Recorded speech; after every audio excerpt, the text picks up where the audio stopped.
மகிழ்நன் நேயர்களுக்கு வணக்கம். மகிழ்நன் டுடே நிகழ்ச்சியில் உங்களை மீண்டும் சந்திப்பதில் மற்றற்ற மகிழ்ச்சி. செஞ்சிக்கோட்டை யாருடையது? சீமானின் புதிய கருத்து என்ன சர்ச்சையை ஏற்படுத்தியிருக்கிறது? இந்தியாவிற்கு மீண்டும் தமிழகத்திலிருந்து மற்றொரு தலைமை. ஆதரவா அல்லது எதிர்ப்பா? திமுகவின் நிலைப்பாடு என்ன? இது குறித்து விரிவாக இந்த காணொளியில் விவாதிப்போம். வாருங்கள் நண்பர்களே.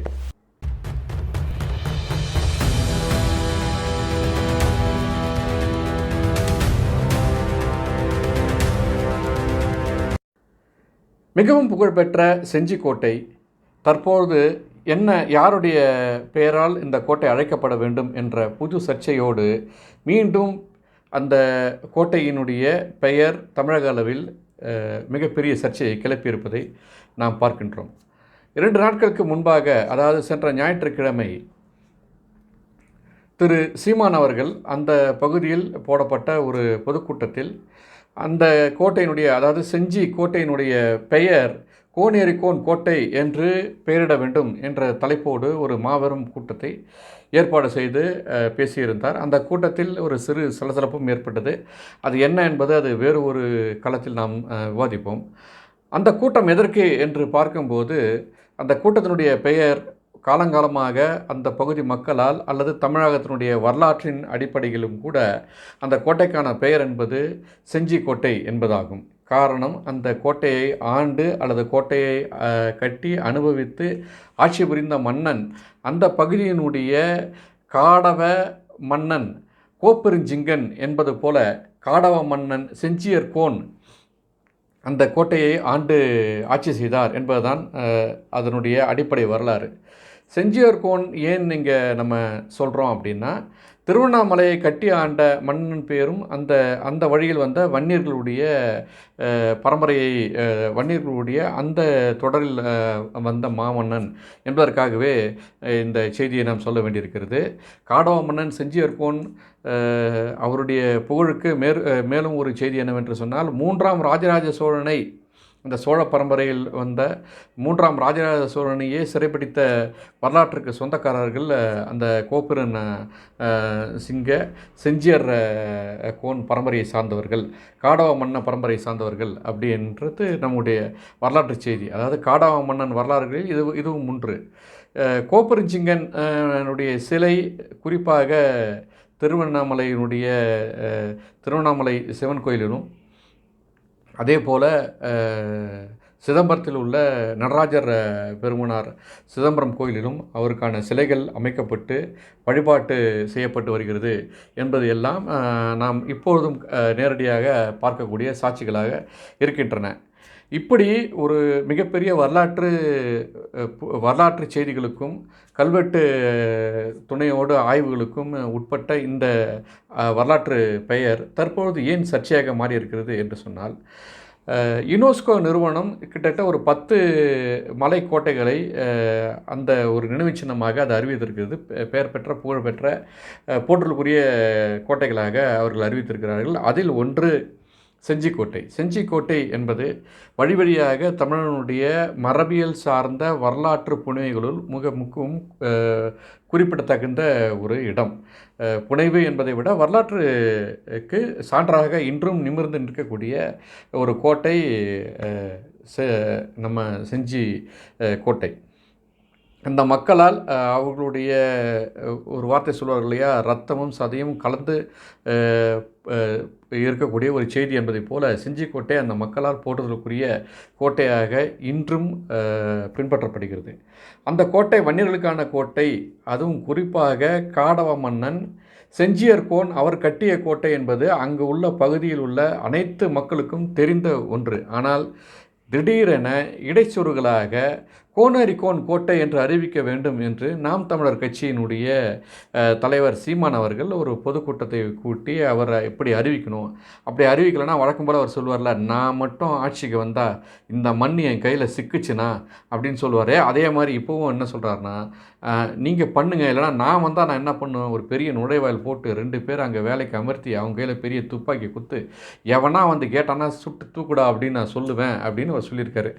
இது அவர் ஆட்சிக்கு வரும்போது அது நடக்கிறத பார்த்துக்கலாம் என்றாலும் கூட சில வரலாற்று புனைவைகள் சிலரால் இது போன்று திரிக்கப்படுவது என்பது ஒரு வரலாற்று ஆய்வாளனாக நாம் இதனை அணுக வேண்டிய நிலையில் இருக்கிறோம். அவர் சீமான் என்ன சொல்கிறாருன்னா, இந்த கோட்டை வந்து கோனேரிக்கோன் கோட்டை, அவர்கள் வழியில் வந்து ஆட்சி செய்த மன்னர்களுடைய கோட்டை, அதுவும் ஆனந்த கோன் ஆண்டு, அவருக்கு பின்பாக கிருஷ்ண கோன் ஆண்டு என்று அப்படியே வழி வழியாக அந்த மரபை சார்ந்தவர்கள் தான் அந்த அங்கே ஆட்சி செஞ்சாங்க, அவங்க கட்டின கோட்டை தான் ஒரு தகவலை சொல்கிறார். பல்வேறு காலகட்டங்களில் பல்வேறு மன்னர்களால் குறுநில மன்னர்களால் ஆட்சி புரிந்ததற்கான சில பதிவுகள் இருந்தாலும் கூட செஞ்சிக்கோட்டை என்பது இன்று நேற்று துவங்கிய அல்லது கட்டப்பட்ட கோட்டை அல்ல. பல்லாண்டுகளுக்கும் முன்பாக கட்டப்பட்டது. அதற்கான தரவுகளும் அதற்கான சாட்சியங்களும் அங்கே ஏற்கனவே இருக்கின்றன. எனவே அந்த வரலாற்று துணையோடு அந்த கோட்டை யாருடைய கோட்டை என்பதை அணுகுவது தான் இந்த ஒரு ஆய்வாளனாக அல்லது ஒரு தலைவராக அவருக்கு உள்ள கடமையாக நாம் இங்கே பார்க்கின்றோம். ஏதோ யாரோ சொன்னாங்க, அவங்க சொன்னாங்கன்றக்காக நம்ம இதை பேசுவது அல்லது அவங்க சொன்னாங்கன்றக்காக நம்ம இதை கையில் எடுப்பது ஒரு சிறந்த தலைமைக்கு அழகில்லை. இதற்கு முன்பாக மாடுகள் குறித்து திரு சீமான் அவர்கள் பேசுவது கூட நாம் இங்கே கவனிக்க வேண்டும். மாடுகள் என்பது உண்மையிலேயே ஒரு ஒரு குறிப்பிடத்தகுந்த மனித வாழ்வியலுக்கு துணை என்ற ஒரு துணை உயிரினம் என்றாலும் கூட அவர் அதுக்கு என்ன சொன்னார் அப்படின்னா, ஒரு பொதுக்கூட்டத்தில் திருவள்ளுவர் என்ன சொல்லியிருக்கார் தெரியுமா அப்படின்னு சொல்லிட்டு திருக்குறள்லேருந்து ஒரு செய்தியை அவர் சொல்லுவார். கேடில் விழிச்செல்வம் கல்வி ஒருவருக்கு மாடல்ல மற்ற அவை அப்படின்னு சொல்லிட்டு தான் அங்கே அது திருக்குறள். அதை சொல்லிட்டு அவர் சொல்லுவார், பாருங்கள் திருவள்ளுவரே மாடுலாம் இருக்குது, மாடு வந்து முக்கியமான செல்வம்னு சொல்லியிருக்காரு அப்படின்னு சொல்லிட்டு அவர் ஒரு புனைக்கதையை சொல்லியிருக்காரு. கிட்டத்தட்ட ஒரு 5 பேர் இந்த திருக்குறளுக்கு விளக்க உரை சொல்லியிருக்காங்க. கலைஞர் முதல் கொண்டு மு வரதராசனாரிலிருந்து, திருக்குறள் முனுசாமியிலிருந்து, சூரியநாராயண சாஸ்திரியிலிருந்து, பரிதிமார் கலைஞர் அவர்லேருந்து ஏகப்பட்ட பேர் இதுக்கான விளக்கங்கள் சொல்லியிருக்காங்க. எல்லா விளக்கங்களையும் நாம் எடுத்து பார்க்கும்போது சாலமன் பாப்பையா அவரோடு சேர்த்து 5 விளக்கங்களையும் நான் அதுக்காக படிக்கும்போது அது மாடுன்றது இவர் சொல்லக்கூடிய நம்ம பார்த்த விலங்கினம் அல்ல. மாடு என்பது செல்வம், பொருள் என்பதற்கான செய்தியாகத்தான் திருக்குறளில் சொல்லதாக இவர்கள் அதுக்கு விளக்கம் சொல்லியிருக்காங்க. எனவே இது திருக்குறள் படித்தவங்க எல்லாருக்குமே தெரியும் இது எதுக்கான விளக்கம் என்பது. இப்படி அந்த செய்தியை சரியாக உள்வாங்கிக் கொள்ளாமல் இவர் நினைத்த ஒரு கருத்தை திணிப்பது என்பது இன்று நேற்றல்ல, அவர் வளர்ந்து வந்த ஒவ்வொரு காலகட்டத்திலும் அவர் சொல்லக்கூடிய செய்திகள் தான். அவரை எதிர்ப்பவர்கள் இதற்கு உடனே அதுக்கு வேறு ஒரு விளக்கம் சொல்லி அவர் இது மாதிரி பொய்யா சொல்லிட்டாருன்னு சொல்லிட்டு சொல்கிறதெல்லாம் நம்ம பார்த்துருக்கோம். நாம் அவருடைய அரசியலை நாம் எதிர்க்கவில்லை, கருத்தியல் மட்டும்தான் சரியான தகவலை வெளிப்படுத்த வேண்டும். காரணம், இது ஒரு வரலாற்று செய்தி, அந்த மண் சார்ந்த செய்தி. அந்த மண்ணில் அதிகப்படியான அடர்த்தியாக வாழக்கூடியவர்கள் வன்னிய பெருமக்கள். வன்னியர்களுக்கான சொந்தமான கோட்டையை திடீரென இவங்க மாற்றி சொல்வது என்பது அது மிகவும் கண்டனத்துக்குரியது அப்படின்னு சொல்லிட்டு வரலாற்றாய்வாளர்கள் சொல்கிறாங்க. நாம் சொல்லலை. நாம் சொன்னால் உடனே இது இவருக்கு என்ன அந்த தரவு இருக்குதுன்னு கேட்பாங்க. தரவுகள் நாம் தர தயாராக தான் இருக்கும். பொதுமக்களுடைய எண்ணங்களை நாம் பிரதிபலிக்க வேண்டும், உண்மை தகவல்கள் மக்களுக்கு சேர வேண்டும் என்பதுதான் நம்முடைய எண்ணமே தவிர திரு சீமான் அவர்களுக்கு கருத்து சொல்ல வேண்டிய நிலையில் நாம் இல்லை. காரணம், பல்வேறு காலகட்டங்களில் அவர் சொல்லக்கூடிய தகவல்கள் முன்னுக்கு பின் முரணாகவே அமைந்தது என்பதை நாம் பார்த்து கொண்டிருக்கிறோம். எனவே இது வன்னியர்களுக்கான கோட்டை, காடவ மன்னன் செஞ்சியர்கோன் கட்டிய கோட்டை என்பதற்கான தரவுகள் ஏற்கனவே இருக்கின்றன. அந்த பகுதியை சார்ந்த முக்கிய அமைப்புகள் இதற்கு தரவுகள் தர தயாராக இருக்கிறார்கள். எனவே மீண்டும் ஒரு கூட்டமோ அல்லது இது குறித்த அடுத்த கட்ட நடவடிக்கைகளை திரு சீமான் அவர்கள் எடுக்கும்போது அவர்களுடைய கருத்தையும் நீங்கள் ஏற்றுக்கொள்ள வேண்டும். அதாவது ஏற்றுக்கொள்ளணுன்றது நம்முடைய கருத்து தானே தவிர ஏற்றுக்கொள்வதும் ஏற்றுக்கொள்ளாமல் போவதும் அது அவருடைய சொந்த தேவைகளை பொறுத்தது. நாம் அவருக்கு மேலே ஒரு கருத்து திணிக்க முடியாது. காரணம், தமிழகம் முழுக்க தன்னுடைய பார்வையை செலுத்தக்கூடிய தலைவர். நாம் ஒரு குறிப்பிட்ட செய்திகளுக்காக, அந்த கருத்துக்களுக்காக நாம் உள்வாங்கக்கூடிய தலைவர்கள் என்பதால் அந்த செய்தியை அவரிடமே விட்டுவிட்டு இன்றைக்கு இந்திய தேசத்தினுடைய முக்கிய பொறுப்பில் நம்முடைய தமிழகத்திலிருந்து மீண்டும் ஒரு தலைவர் செல்வதற்கான எல்லா வாய்ப்புகளும் கூடி வந்திருக்கிறது. இது எப்படி சாத்தியமாகும்? இந்த நிலையில் திமுக துணை ஜனாதிபதியாக அறிவித்திருக்கிற திரு சிபி ராதாகிருஷ்ணன் அவர்களை மீண்டும் ஆதரிப்பார்களா அதாவது மீண்டும் ஆதரிப்பாருன்னா இதுக்கு முன்னாடி ஆதரிக்கலை அப்படின்ற ஒரு செய்திக்காக ஒரு தமிழனை அரியணையேற்ற தமிழகத்தினுடைய திமுக அரசு ஏற்கனவே ஒரு வாய்ப்பு கிடைத்த போது அவர்கள் ஆதரிக்கவில்லை. எனவே இப்பொழுது வரக்கூடிய இந்த வாய்ப்பினையும் அவர்கள் தட்டி கழிப்பார்களா, அல்லது அதற்கும் தகுந்த காரணங்களை தேடி அதை முறியடிக்க முயற்சி செய்வார்களா என்ற கேள்விதான் இன்றைக்கு வலையொலியில் மிகப்பெரிய விவாதமாக கருப்பொருளாக வைத்து விவாதித்து கொண்டிருக்கிறார்கள். நம்முடைய பார்வையில் திமுக வழக்கம் போல எதிரணி நிறுத்தக்கூடிய, அதாவது பாரதிய ஜனதா கட்சியினுடைய வேட்பாளரான திரு சிபி ராதாகிருஷ்ணன் அவர்களை ஆதரிப்பார்களா என்ற கேள்வியை நாம் முன்வைத்தால் கண்டிப்பாக திமுக ஆதரிக்காது என்பதுதான் நாம் எண்ண வேண்டியிருக்கிறது. காரணம், அவர்களுக்கு ஒரே செய்தியை சொல்வார்கள், எங்களுக்கு ஆர்எஸ்எஸ் பிடிக்காது, ஆர்எஸ்எஸ் சித்தாந்தம் பிடிக்காது, எனவே நாங்கள் அந்த வேட்பாளரை ஆதரிக்க எங்களுக்கு மனமில்லை என்று சொல்வார்கள். ஆனால் அதே நேரத்தில் இன்றைக்கு வேறு ஒரு வேட்பாளரை தமிழகத்திலிருந்து நிறுத்துவதற்கான எல்லா முயற்சிகளையும் திமுக எடுத்து வருவதாக வருகின்ற தகவல்கள் நமக்கு கிடைக்கின்றன. அதில் ஒரு தகவல் என்னவென்றால், திரு வை. கோபால்சாமி அவர்களை அவருக்கு நிறுத்துவதற்கான வாய்ப்புகள் இருப்பதாக சொல்லப்படுகிறது. காரணம், அவரும் தெலுங்கு சமுதாயத்தை சேர்ந்தவர். இன்றைக்கு இருக்கின்ற திமுகவும் யாருடைய சமூகம் என்பது உங்களுக்கே தெரியும். அது மட்டுமல்ல, இவர்களுக்கு துணையாக அருகில் உள்ள ஆந்திர மாநிலத்தை சேர்ந்த சந்திரபாபு நாயுடுவிடமும் இதற்கான ஒரு ஆதரவை பெறுவதற்கு இவர்களுக்கு எளிமையாக இருக்கும். அது மட்டுமல்ல, வை. கோபால்சாமி அவர்கள் ஏற்கனவே ஏறக்குறைய 30 ஆண்டு காலம் நாடாளுமன்றத்தில் பேசிய அனுபவம், அங்கே நாடாளுமன்றத்தை கையாண்ட பக்குவம் வாய்ந்த தலைவராக அவர் இருப்பார் என்றெல்லாம் இவர்கள் சொல்வதற்கான வாய்ப்புகள் உண்டு. இன்னொரு செய்தியும் சொல்கிறார்கள், வை. கோபால்சாமி இப்பொழுது பாரதிய ஜனதாவிற்கு ஆதரவாக செல்லக்கூடிய நிலையில் இருப்பதால் திருச்சி சிவா அவர்களை பரிந்துரைக்க, அவரை முன்னெடுக்க ஒரு முயற்சி செய்வதாகவும் சொல்லப்படுகிறது. சரி, திருச்சி சிவா அப்படி ஒரு வேளை இந்திய நாட்டினுடைய துணை ஜனாதிபதியாக செல்லக்கூடிய ஒரு வாய்ப்பு அவருக்கு கிடைத்தால் அவர் மட்டும் தமிழ்நாட்டுக்கு என்ன செய்வார் அப்படின்னு நம்ம யோசிச்சோன்னா அவராலையும் ஒன்றும் பெருசாக நமக்கு பயன் இருக்காது. சிபி ராதாகிருஷ்ணன் போனாலும் நமக்கு ஒன்றும் பயன் இருக்காது தமிழ்நாட்டுக்கு. என்றாலும் கூட திருச்சி சிவா அவர்கள் சென்றால் தமிழ்நாட்டுக்கு ஏதாவது நடக்குமா என்று கேட்டால் கண்டிப்பாக இம்மியளவு கூட ஒன்றும் நடக்காது. இவர்கள் தமிழ்நாட்டில் இருக்கிற வரை தமிழ் என்பார்கள். அந்த ஃப்ளைட்டு ஏறின உடனே, அந்த வானூர்தியில் ஏறின உடனே அவங்க இந்திய தேசத்திற்கான குடிமகனாக மாறி போவார்கள். அங்கே போயும் அவங்க தமிழ்நாட்டுக்கு தமிழுக்கோ எதுவும் செய்ய மாட்டாங்க. இவங்க உடனே சொல்லுவாங்க, நாங்கள் செய்யாததா அப்படின்னு ஒரு கேள்வி தான் கேட்பாங்களே தவிர அவங்க இது வரைக்கும் தமிழ்நாட்டுக்கு செஞ்சதா எந்த வரலாறும் இல்லை. காரணம், 79 ஆண்டுகள் சுதந்திரம் பெற்று நாம் சுதந்திர தினத்தை கொண்டாடி முடிச்சிட்டோம்.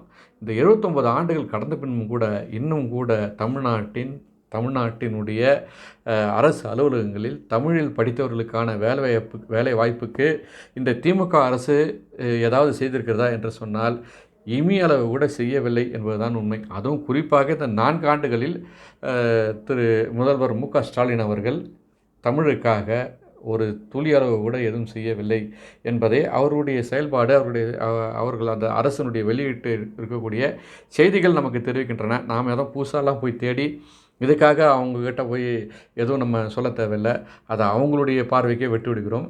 அவங்க அப்படி செஞ்சுருந்தாங்கன்னா அவங்க பட்டியலிட்டால் அது உண்மையிலே அது பயன்பட்டுருக்கா இல்லையான்றதை நம்ம பார்க்கலாம்.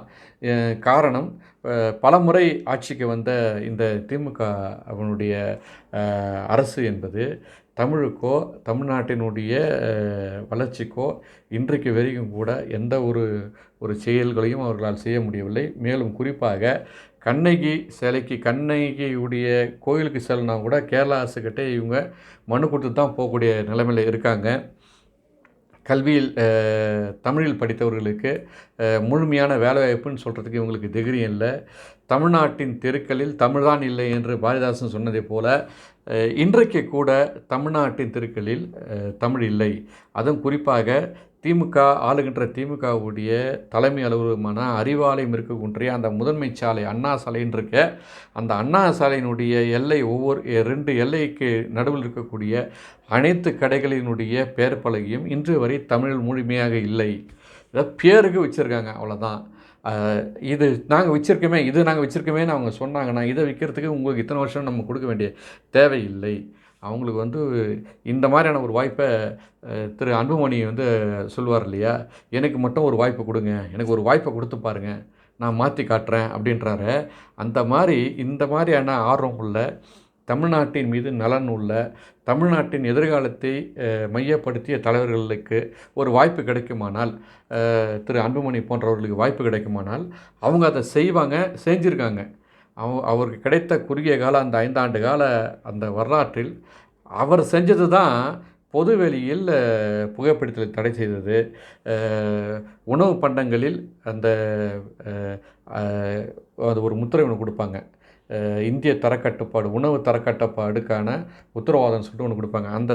அந்த தரத்தில் தான் அந்த ஒரு பொருள் செய்யணும், இல்லைனா அந்த பொருளுக்கான அங்கீகாரம் இல்லைன்ற அந்த உத்தரவாதத்தை, அந்த அதிகாரத்தை எடுத்துன்னு வந்தது யாருன்னா திரு அன்புமணி அவர்கள் தான். திரைப்படங்களில் புகைப்பதனாலும் குடிப்பதனாலும் ஏற்படக்கூடிய ஆபத்துக்களை காணொலிகளாக, செய்திகளாக வெளியிட காரணம் திரு அன்புமணி ராமதாஸ் அவர்கள் தான்.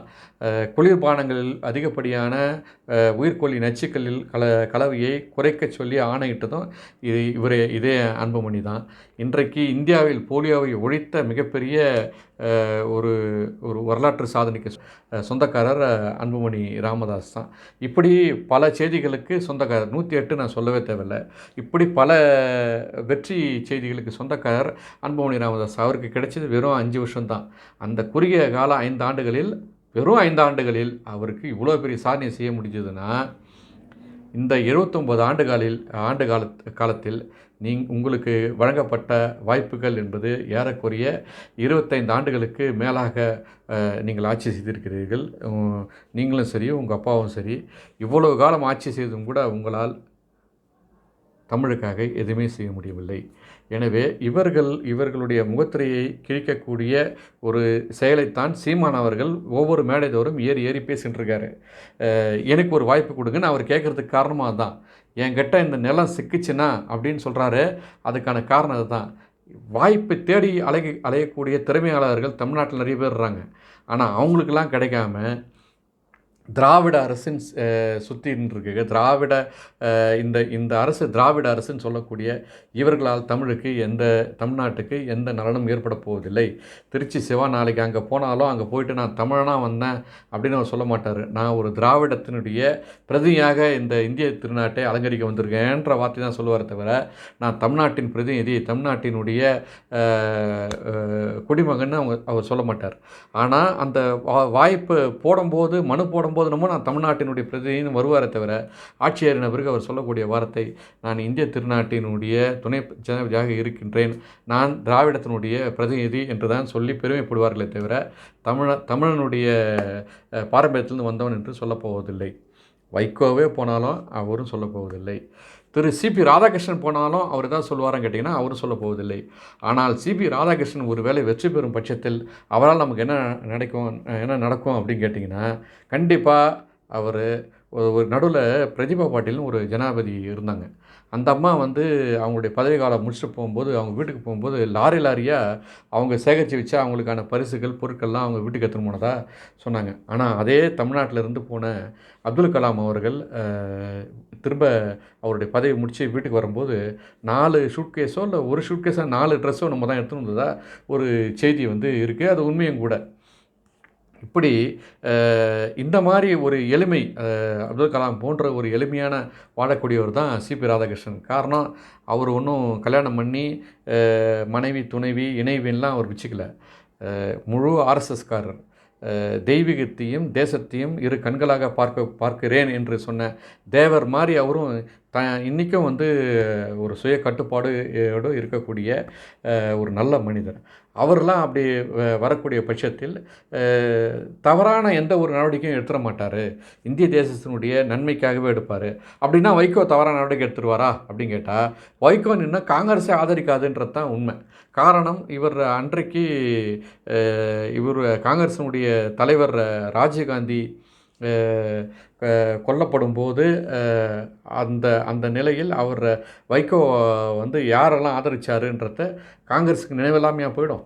சரி திருச்சி சிவா வந்து அவர் மட்டும் ஜெயிக்க வச்சுருவாங்களான்னு கேட்டால் அவரும் அதே கொள்கை உடையவர் தானே. எனவே இவர்கள்லாம் வந்து இவர்களை தோற்கடிப்பதற்கு பாரதிய ஜனதா வரணும்னு அவசியம் இல்லை, காங்கிரஸே தோற்கடிச்சிரும் என்பதான் உண்மை. காரணம் என்ன தான் இவங்க கூட்டணி கட்சினாலும் காங்கிரஸ் சில விஷயங்களில் தெளிவாக இருக்கும். தமிழ்நாட்டில் காங்கிரஸுக்கெல்லாம் ஒன்றும் பெரிய பலம்லாம் ஒன்றும் கிடையாது. அதனால் அவங்களுக்கெல்லாம் வந்து வாய்ப்பும் இருக்க போவது இல்லை. ஆனால் சிபி ராதாகிருஷ்ணன் உண்மையில் பச்சை தமிழர், கொங்கு நாட்டை சேர்ந்தவர். நான் வந்து தமிழுக்கு இதை செய்கிறேன் அதை செய்கிறேன்னு சொல்லக்கூடிய மு.க. ஸ்டாலின் அவர்கள் சிபி ராதாகிருஷ்ணனை ஆதரிப்பதனால் நான் தமிழுக்கு இதை செஞ்ச நாளைக்கு வரலாற்றில் தன்னை முன்னிலைப்படுத்திப்பாரா, அல்லது சொந்த நாட்டை தமிழ்நாட்டை சேர்ந்தவராக இருந்தாலும் நாங்கள் வந்து ஆர்எஸ்எஸ் எதிர்ப்பு என்ற பட்சத்தில் நாங்கள் தமிழனை தோற்கடித்தோம் என்ற பெயருக்கு ஆளாவாரா என்பது எல்லாம் பொறுத்திருந்து தான் பார்க்க வேண்டும். நண்பர்களே, வழக்கம் போல் உங்களுடைய ஆதரவு தான் எங்களுடைய மகிழன் தொலைக்காட்சிக்கு பேர் உதவியாக இருக்கிறது. பெரு வளர்ச்சிக்கு உங்களுடைய ஆதரவு தான் மிக முக்கிய காரணம் என்பதை நாங்கள் அறிவோம். காணொலியின் இறுதி பகுதிக்கு வந்திருப்பதால் வழக்கம் போல் உங்களுடைய ஆதரவை, உங்களுடைய பங்களிப்பை நாங்கள் எதிர்பார்க்கின்றோம். தொடர்ந்து எங்களுடைய காணொலிகளை பாருங்கள், சப்ஸ்கிரைப் செய்யுங்கள், பகிருங்கள். உங்களுடைய இந்த நேரத்தை ஒதுக்கியமைக்கு மிக்க நன்றி. மீண்டும் அடுத்த காணொலியில் சந்திப்போம். வாழ்க வளமுடன். நன்றி.